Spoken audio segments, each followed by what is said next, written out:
Assalamualaikum warahmatullahi wabarakatuh. Pada pertemuan kali ini, kita akan membahas sistem pernapasan pada manusia. Apa itu pernapasan? Pernapasan adalah proses memasukkan oksigen dan mengeluarkan karbon dioksida. Proses pernapasan dibagi menjadi 3. Yang pertama, pernapasan eksternal yang terjadi di dalam paru-paru. Yang kedua, ada pernapasan internal, yaitu pertukaran oksigen yang dibawa oleh darah dan karbon dioksida yang berasal dari sel-sel tubuh. Yang ketiga ada pernapasan seluler atau proses masuknya oksigen di dalam mitokondria untuk menghasilkan energi. Selanjutnya kita akan membahas alat-alat pernapasan. Yang pertama ada hidung. Hidung adalah organ pertama yang dilalui udara. Udara yang masuk melalui hidung mendapatkan 3 perlakuan. Yang pertama udara disaring, yang kedua udara mengalami penyesuaian suhu, dan yang ketiga udara diatur kelembapannya. Yang kedua ada faring.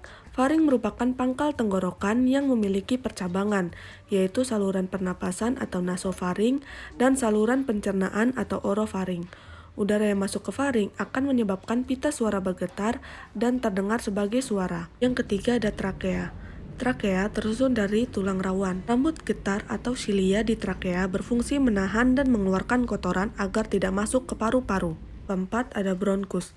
Bronkus merupakan percabangan trakea menuju paru-paru kanan dan kiri. Yang kelima ada bronkiolus. Bronkiolus adalah percabangan dari bronkus. Jumlah bronkiolus pada paru-paru kanan terdapat 3 buah dan paru-paru kiri 2 buah. Pada ujung bronkiolus terdapat gelembung-gelembung kecil yang disebut alveolus.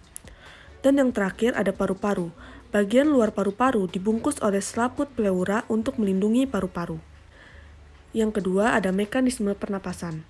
Mekanisme pernapasan dibagi menjadi 2, yaitu pernapasan dada dan pernapasan perut. Yang pertama yaitu fase inspirasi pernapasan dada. Otot antar tulang rusuk berkontraksi, kemudian tulang rusuk terangkat, volume paru-paru mengembang, tekanan udara dalam paru-paru lebih kecil dibanding di luar paru-paru, kemudian udara luar masuk ke paru-paru. Yang kedua ada fase ekspirasi pernapasan dada. Otot antar tulang rusuk relaksasi, kemudian tulang rusuk menurun, volume paru-paru mengecil, kemudian tekanan udara dalam paru-paru lebih besar dibanding di luar paru-paru, kemudian udara keluar dari paru-paru. Selanjutnya ada pernapasan perut. Kita akan membahas fase inspirasi pernapasan perut. Yang pertama, diafragma berkontraksi, kemudian posisi dari melengkung menjadi datar, kemudian paru-paru mengembang, tekanan paru-paru lebih kecil dibanding di luar paru-paru, selanjutnya udara masuk. Yang kedua ada fase ekspirasi pada pernapasan perut. Yang pertama diafragma relaksasi, kemudian posisi dari datar menjadi melengkung, paru-paru mengempis, tekanan paru-paru lebih besar dibanding di luar paru-paru, kemudian udara keluar. Selanjutnya kapasitas paru-paru.